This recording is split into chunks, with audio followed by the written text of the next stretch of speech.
The cold fluorescent lights buzzed overhead as I sat alone in my new room, really just a sterile cell with medical pretensions. My own daughter's words still echoed in my ears. "It's for your own good, Dad, but mostly for ours. We can't carry this burden forever." That's when I knew. The doctor had become the patient, and my own flesh and blood had put me here. Before we continue, make sure to subscribe to the channel and tell us in the comments where you're listening from. My name is William Hayes. For 45 years, I served as a community doctor in the small town of Millfield, population just under 12,000. Not exactly a place you'd find on most maps, but to me, it was the center of my universe. I delivered babies who grew up to bring their own children to my practice. I held the hands of the dying when their time came. And somewhere in between, I raised a daughter I thought I knew. I met my wife, Eleanor, during my residency.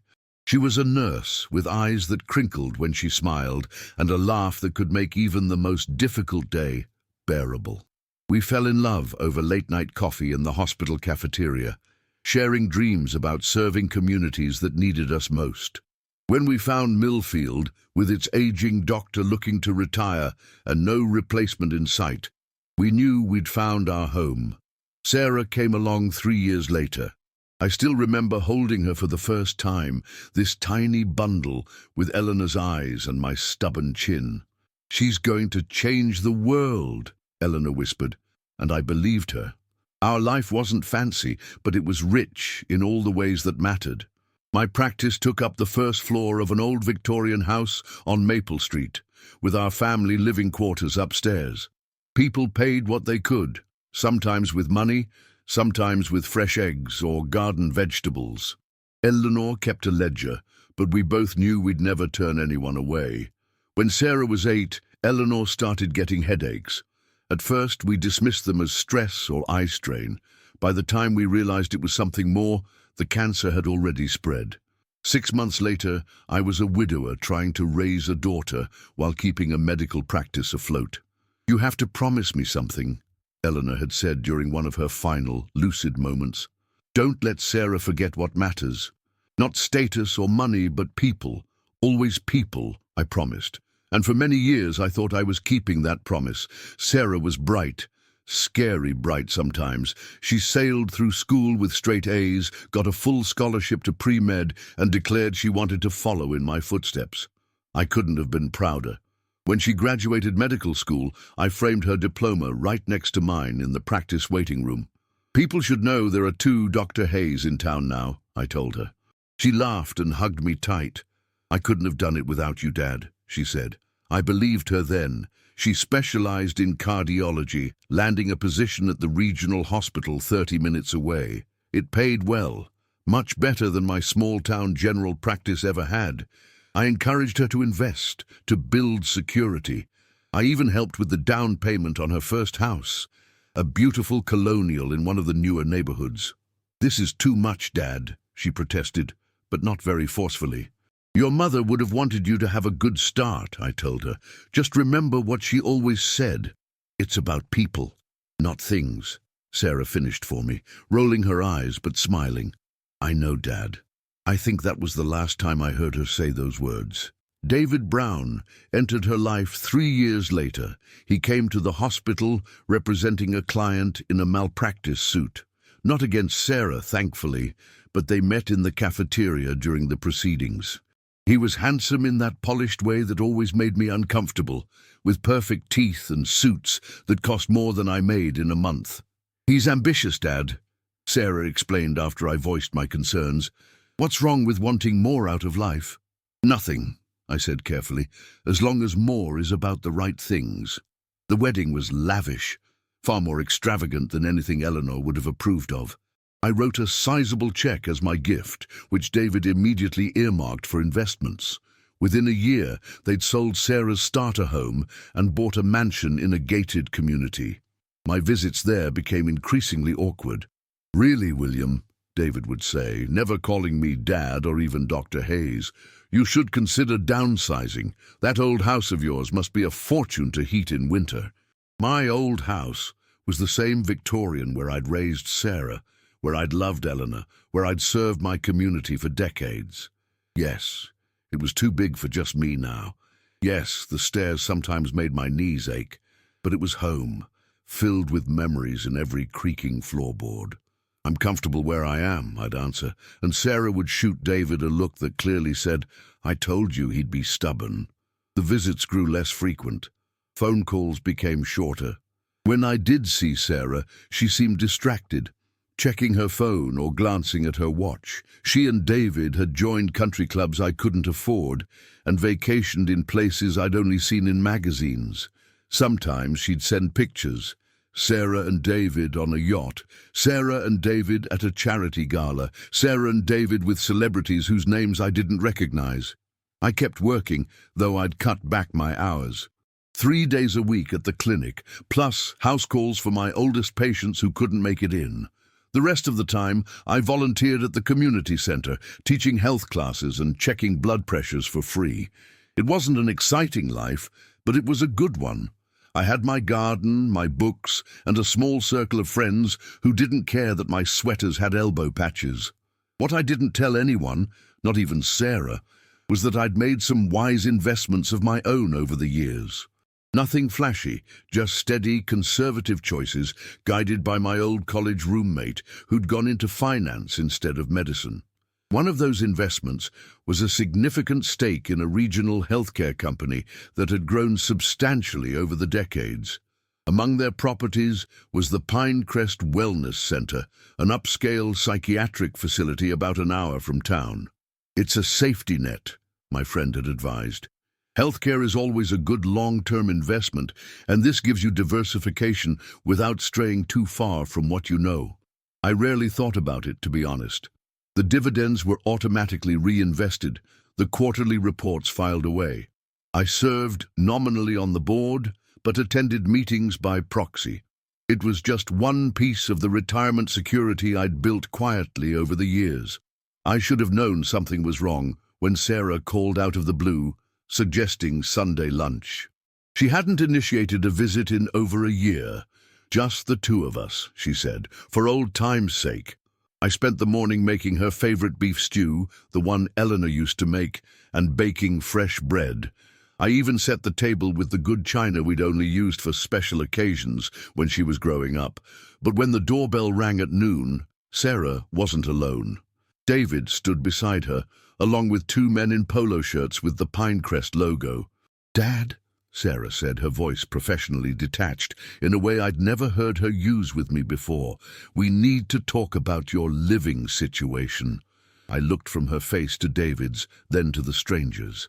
"Come in," I said, finally stepping back. "I've made lunch." "That won't be necessary," David cut in smoothly. "This is Mitchell and Kevin from Pinecrest Wellness Center. They're here to help with your transition." "My what?" I asked, though a cold feeling was already spreading through my chest. Sarah pulled a document from her purse. "We've been concerned about you, Dad. The forgetfulness, the way you've been neglecting yourself. Dr. Zimmerman has evaluated your case, and he agrees you shouldn't be living alone anymore." Dr. Zimmerman. I recognized the name, a psychiatrist who golfed with David, a man who had never met me, let alone examined me. "This is ridiculous," I said, my voice rising despite my efforts to stay calm. "There's nothing wrong with me. I'm still practicing medicine, for God's sake." "Which is exactly why we're concerned," David interjected. "The liability alone." "David," Sarah warned, shooting him a look before turning back to me with what I suppose she thought was a compassionate expression. "Dad, this is for the best. Pinecrest is a beautiful facility. You'll have care around the clock, activities, people your own age." "I don't need to be transitioned anywhere," I said firmly. "I'm perfectly capable of caring for myself, and I have patients who depend on me. We've already arranged for Dr. Miller to take over your practice temporarily," Sarah said, as if this should reassure me. The 2 men from Pinecrest moved subtly to position themselves on either side of me. I realized with growing horror that they weren't leaving without me, regardless of what I said.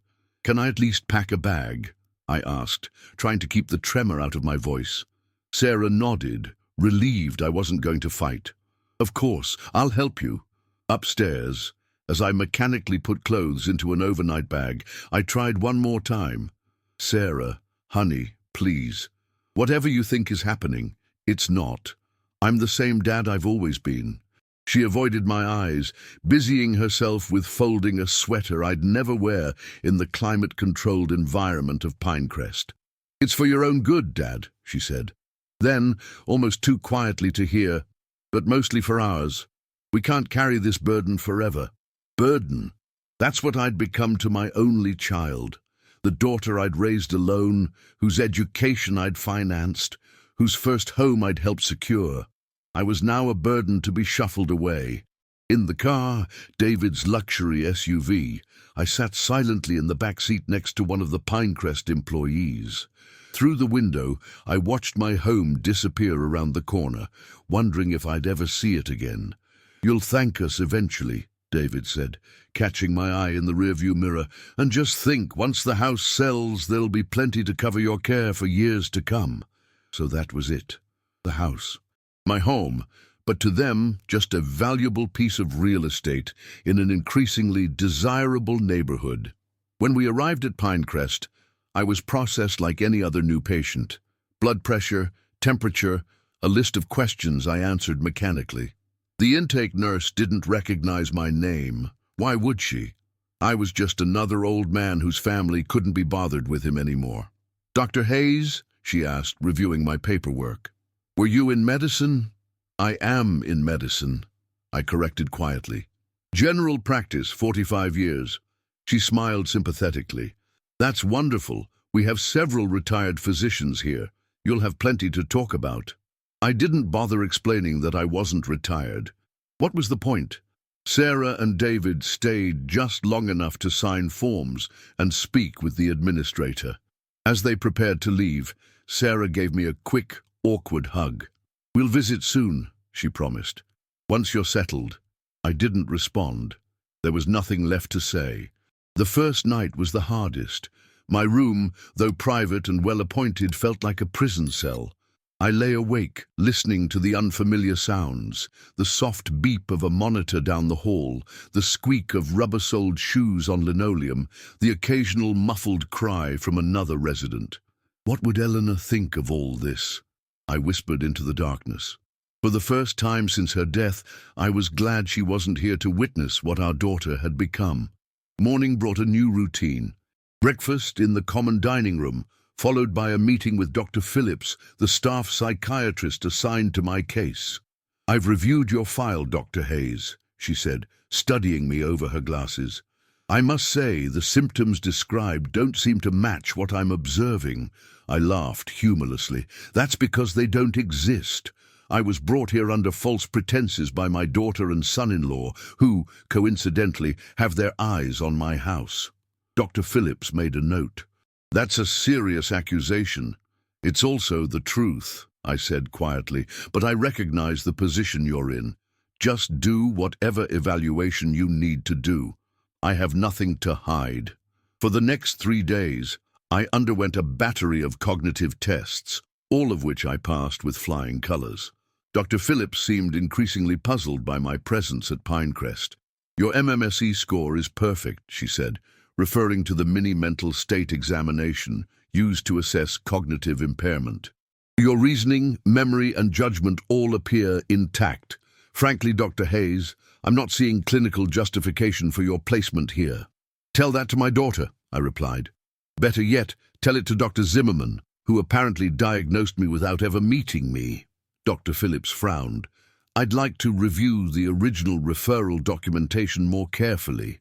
In the meantime, would you like to participate in any of our programs? Many residents find the art therapy quite enjoyable." I smiled for the first time in days.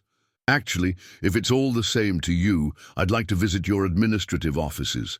I believe I'm overdue for a board meeting." Her confusion was evident. "Board meeting?" "Yes," I said calmly. "You see, I'm one of Pinecrest's majority shareholders. Have been for nearly 20 years. It seems I've been remiss in my oversight duties." The look on her face was worth every miserable moment I'd endured since arriving. Word travels fast in any institution. By lunchtime, the administrator himself, Robert Jenkins, was at my door, looking like he'd seen a ghost. "Dr. Hayes," he stammered. "I had no idea. Our records didn't indicate—" "No," I interrupted. "They wouldn't. I've always been a silent partner, letting the management team handle day-to-day operations. That's about to change." Within hours, my status at Pinecrest underwent a remarkable transformation. I was moved to the VIP suite, typically reserved for wealthy patients, though I insisted on keeping my original room. My medical records were retrieved for review by the legal department, and most importantly, I gained access to the facility's security system. "We'll need to review the circumstances of my admission thoroughly," I told Jenkins, including all visitors and conversations during my stay. Sarah and David returned 2 days later, as promised.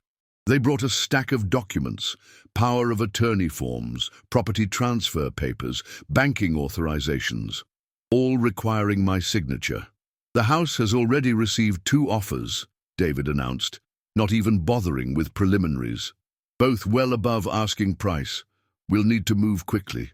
I nodded placidly. "I see. And my practice?" "Dr. Miller is willing to buy you out," Sarah said. "It's a fair offer, considering the outdated equipment and limited patient base." "How thoughtful of him," I murmured. "And my personal belongings?" Sarah had the grace to look uncomfortable. "We've started sorting through things. There's a lot to downsize, Dad. You won't need much here." I wondered if they'd already divided up Eleanor's jewelry, the antique desk that had been my grandfather's, the first edition books I'd collected over decades. The thought made my chest ache, but I maintained my facade of defeated compliance. "I'll need time to review these," I said, taking the papers. "The sooner the better," David pressed. "These offers won't wait forever." "Of course," I agreed mildly. "Perhaps we could meet again next week, with your attorney present." This surprised them. "My attorney?" David asked. "I'm an attorney, William." "Yes, but you're also an interested party in these transactions. Surely you understand the potential conflict of interest." They exchanged glances. "Fine," David said finally. "Next Tuesday, the facility has a conference room we can use." "Perfect," I smiled. "I'll make the arrangements." The next week passed in a flurry of quiet activity. I met with Pinecrest's legal team, reviewed security footage, and requested a comprehensive audit of my admission documents. I also placed several phone calls to old friends, a judge, a detective who'd retired from the county sheriff's office, and my financial advisor. By Tuesday morning, everything was in place. The conference room had been prepared according to my specifications, with a large screen on one wall and seating arranged theater-style. When Sarah and David arrived, accompanied by a young attorney from David's firm, they were surprised to find the room already half full. "What is this?" David demanded, seeing unfamiliar faces. "We agreed to a private meeting." "Did we?" I asked innocently. "I must have misunderstood. Since we're discussing matters that affect multiple parties, I thought it appropriate to have everyone present." I made the introductions.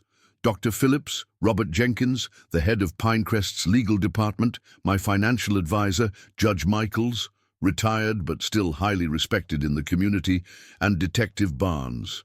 Sarah's face grew increasingly pale as the list continued. "Dad!" she hissed, pulling me aside. "What are you doing?" "Providing clarity," I answered simply. "Please, take a seat. We're about to begin." From the front of the room, I surveyed the assembled group. The faces of my daughter and son-in-law showed a mixture of confusion and growing alarm. "Good. Thank you all for coming," I began, my voice stronger than it had been in days. "I've called this meeting to address a series of events that began 1 week ago when I was admitted to Pinecrest Wellness Center against my will, based on falsified medical documentation and under fraudulent pretenses." David stood abruptly. "This is absurd. We're leaving."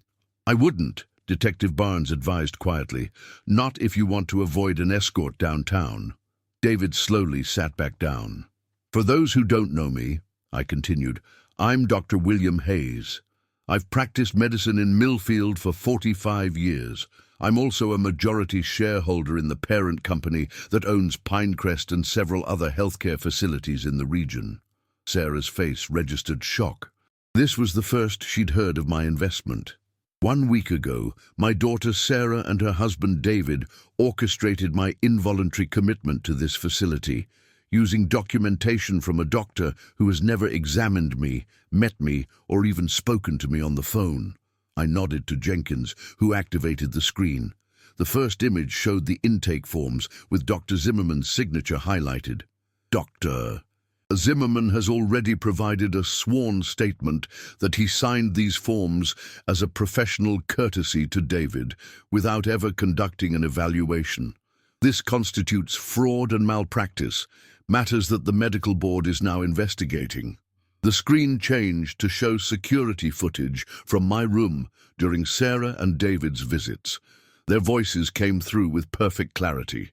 Once the house sells, we'll have enough to remodel the kitchen and still take that trip to Bali, Sarah was saying. And upgrade your car, David added. No more playing the humble doctor in that Honda. You deserve a Mercedes, babe. What about Dad's things? Sarah asked. David shrugged. Donate what we don't want. He won't know the difference stuck in here. Philip says most of these old folks are too medicated to remember what they had for breakfast, let alone family heirlooms. I stopped the playback. Sarah was staring at the floor, her face burning with shame. David looked murderous. This is illegal surveillance, he sputtered. You can't record without consent. Actually, the Pinecrest attorney interrupted, all common areas and resident rooms are monitored for safety purposes. This is disclosed in the admission paperwork that you both signed. As Dr. Hayes's designated representatives, you gave consent on his behalf. I continued, my voice level despite the emotion churning inside me. In addition to the fraud involved in my admission, we have documented evidence of your intention to convert my assets for personal use without my knowledge or consent. This constitutes elder abuse, fraud, and attempted theft. Judge Michaels cleared his throat. I've reviewed the evidence and find it compelling enough to have issued several emergency orders this morning. First, all of Dr. Hayes's assets are frozen pending investigation, with the exception of funds required for his legitimate medical care and living expenses.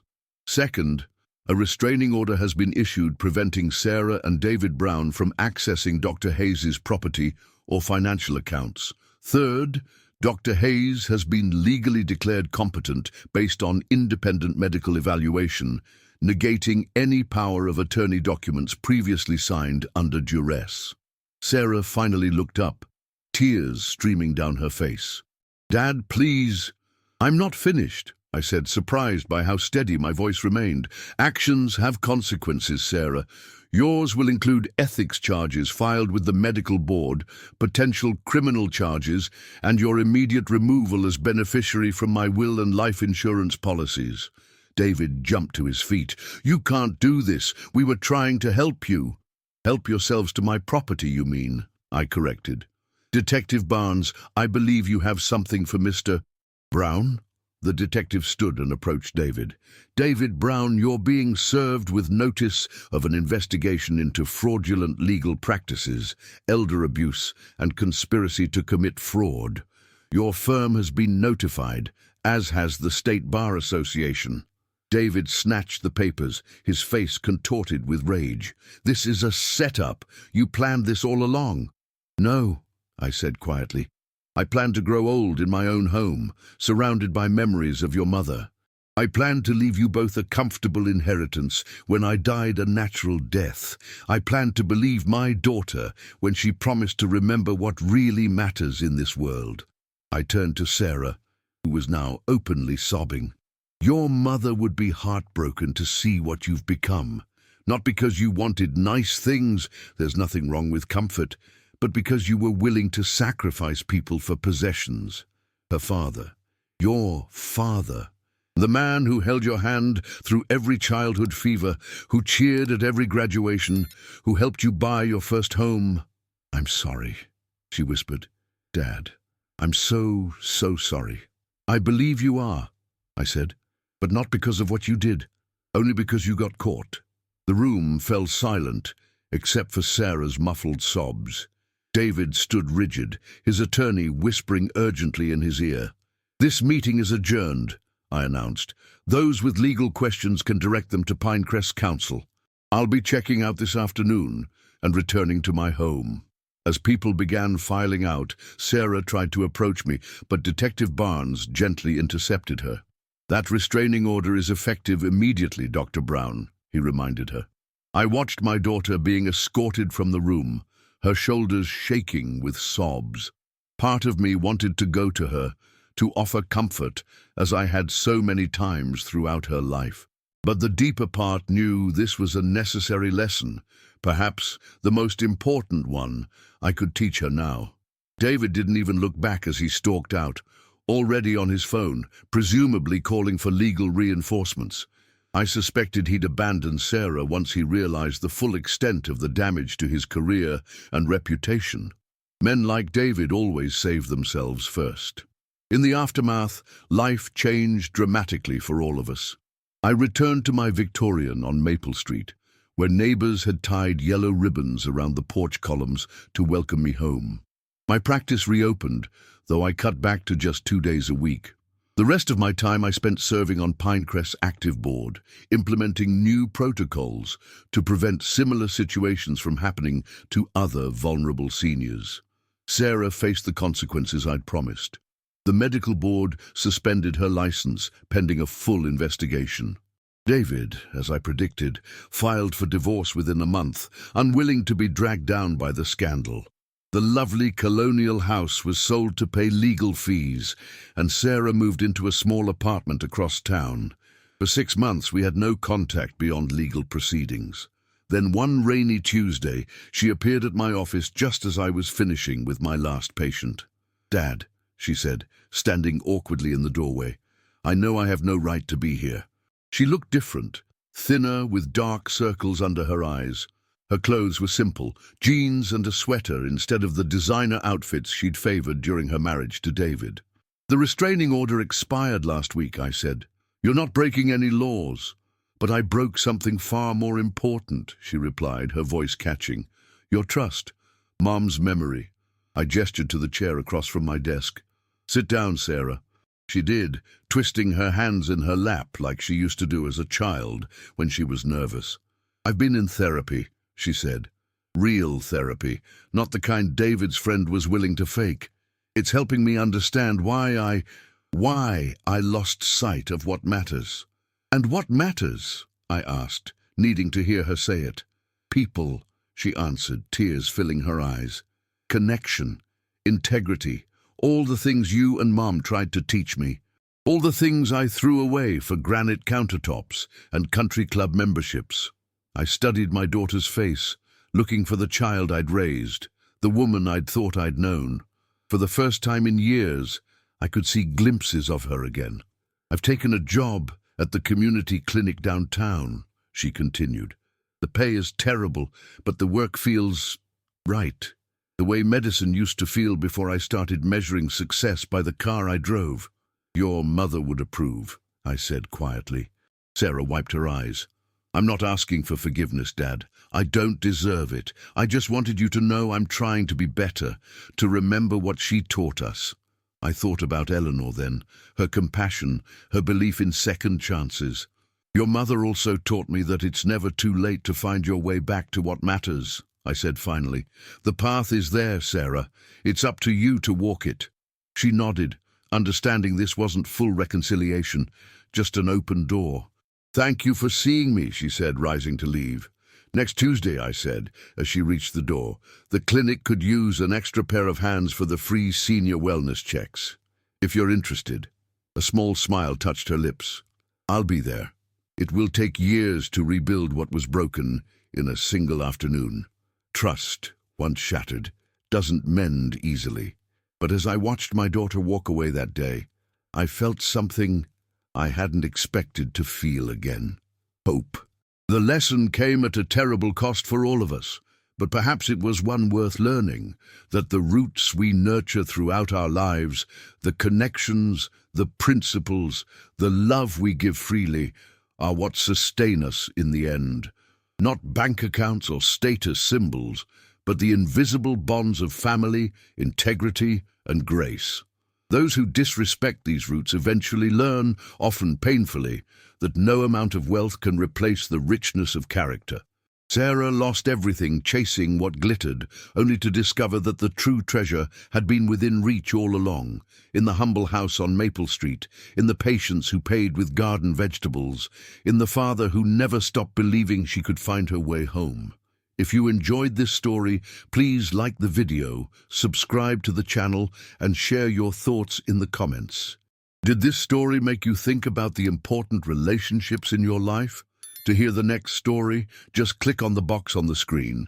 Thank you so much for listening.